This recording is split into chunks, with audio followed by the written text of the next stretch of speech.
Hello and welcome back to the Lore Raider. I was sick and still am sick, and you can probably hear it in my voice. I'm not quite as high-pitched nasally as I usually am, but I also am bored and I want to do something for my viewers, so welcome to part 2 of 3 of How Strong is Bayonetta series. Before I continue with this video, I highly recommend starting with part 1 of the series, where we scale Bayonetta as she appears in Bayonetta 1, which will be the baseline for our scaling here. For those who just want the quick and easy version, last time we scaled Bayonetta, she had infinite lifting strength for lifting the Queen Sheba, who had infinite weight. We know she had 101 quadrillion times the speed of light for scaling from Irenic. In fact, most things in the verse have that.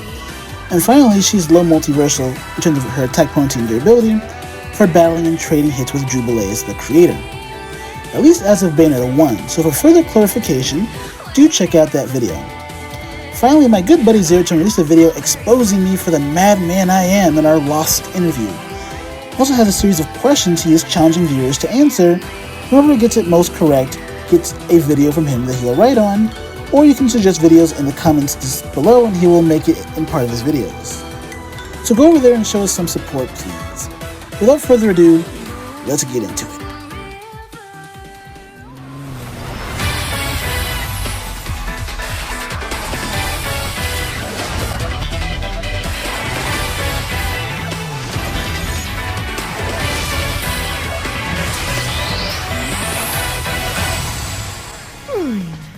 Let's start out with our lovely Bayonetta first, shall we?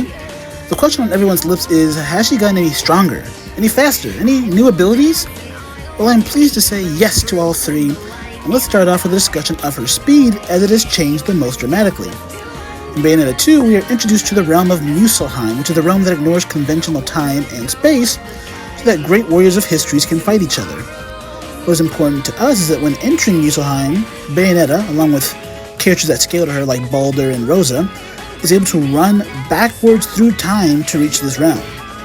This feat is further compounded on by her ability to keep up with Loki, who is half the god of chaos and able to move through time off the back of his sheer speed. In fact, he's commonly stated to be above space-time in terms of his movement speed and abilities.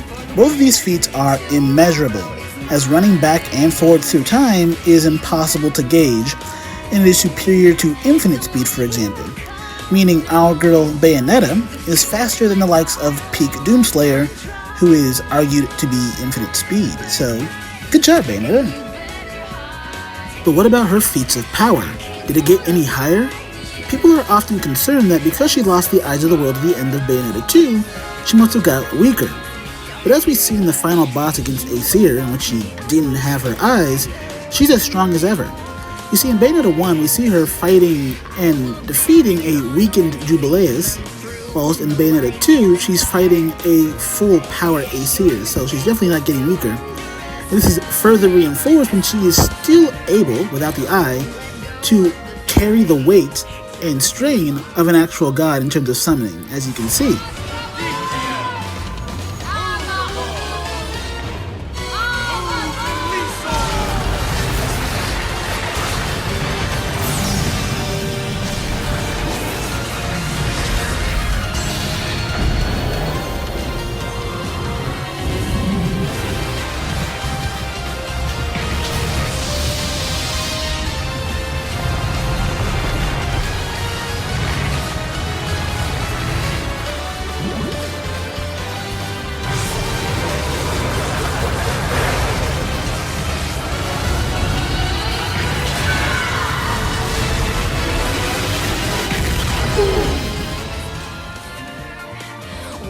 But otherwise, she still remains low multiversal, simply higher in the spectrum.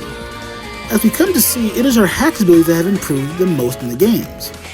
But one character that I will say has interesting scaling is Father Baldur, her father, the Looming Sage.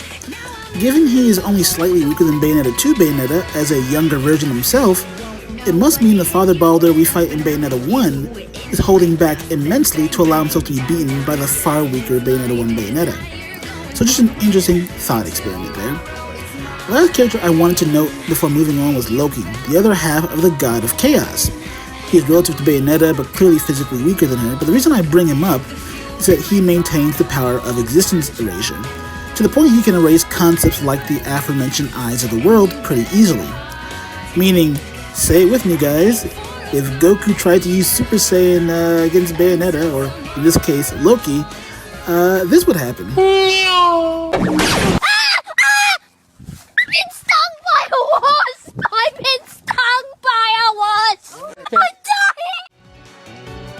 Last time we talked to Bayonetta, we merely mentioned that she had demons as her pack partners that she could summon. What we didn't discuss was how strong these partners actually were. In Bayonetta 2, we are given solid low-end feats and high-end feats, but let's start with the low-end feat first. At the low end, we have Baldur sending a meteorite hurtling towards Bayonetta, who summons her pack partner Madama Butterfly, and she's literally able to stop this hurtling space rock by using the move Headbutt on it. And it works. This feat has been calced at multi-continental. However, there are other feats that can bring them much higher. For example, mid-ranking angels like Gracious and Glorious are stated to be able to destroy the planet with a small fraction of their combined power. And these angels, while formidable, are well below top-tier angels and demons like Butterfly or Temperantia, for example, meaning planet level is certainly a fair place for higher-tier angels and demons. If you want to highball them, you can easily get them to the likes of Low Multiversal, as Gamora, one of Bayonetta's longtime summons, is able to one-hit kill Jean in the beginning of the game. However, just like the earlier Goku meme, this is very likely the result of off-guarding, which Jean simply was caught off guard, and her durability was lower as a result. Whatever the case may be, Bayonetta certainly has many powerful aids at her side.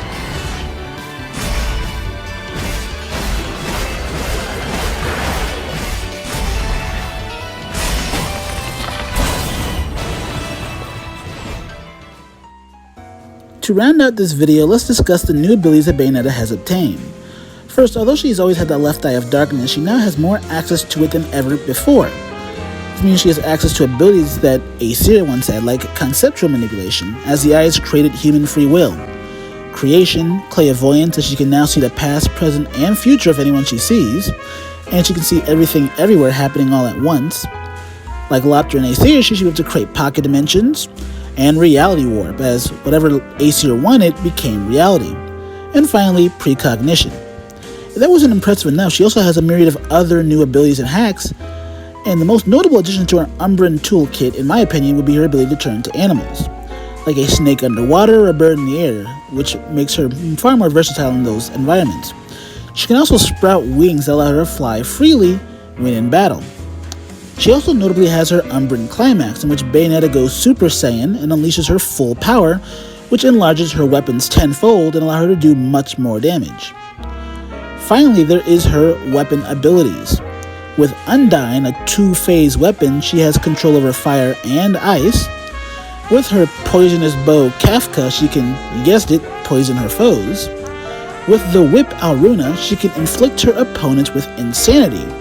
And incidentally, she's also immune to this, along with John. She didn't succumb to the effects of this insanity from the boss fight with Alruna. With the weapon Rodan, she can access demon and angel weapons, such as the Swords of Sloth, for example, that depending on the sword can inflict its foes with gluttony, profanity, doubt, idiocy, rage, and arrogance when the victim is cut, and much, much more. Well, if there is more to talk about, I think I've made my point on just how hacksy and broken Bayonetta really is.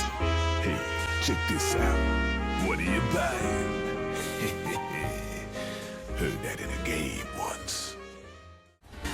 And that concludes part 2 of our Bayonetta series. Before I sign off, people tend to ask where Bayonetta, or whatever character I cover at the time, stands in comparison to other characters I've covered. Lara Croft easily gets crushed by Bayonetta, no one's asking that. Samus Aran is woefully outclassed by Bayonetta as well.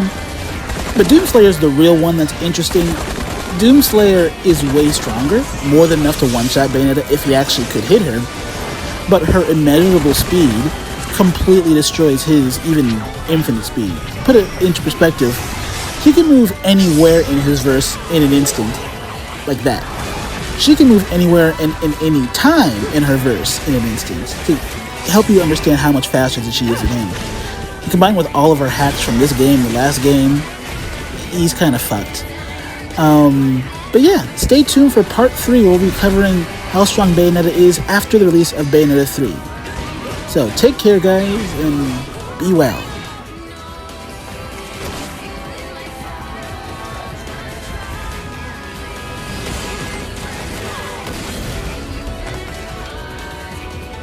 This is why I never buy